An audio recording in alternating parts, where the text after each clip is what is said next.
প্রথম দিন তো হয়রানি হয়েছি, টিকিট পাইতেছি না। এখন আজকে দেখি পাই কিনা, অপেক্ষা করতেছি। আমি বরিশালে খেলা দেখতে আসছিলাম, এখনো বরিশাল আইছি, এখন টিকিট পাইতেছি না। দেখি পাই পাই কিনা। এখন কাউন্টারে এখনো লোক আসে নাই, এখন অপেক্ষা করতেছি। কালকে খেলা আছে, তামিমের খেলা দেখতেছি বরিশালের। আমার বাড়ি বরিশাল ভোলা।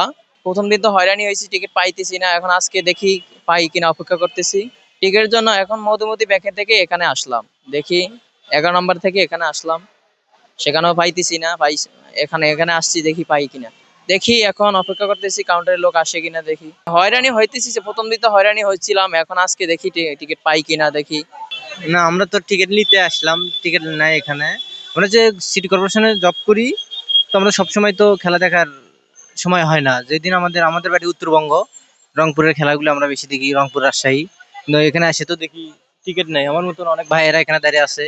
আমরা খেলা দেখতে চাইছিলাম কালকে, যে দল খেলবে আর কি।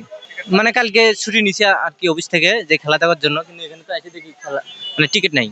হ্যাঁ, অবশ্যই 1 নাম্বার থাকে, তারপর যে ইনডোর স্টেডিয়াম, এখানে আমরা কয়েকটাই ঘুরলাম, টিকিট কোথাও নাই।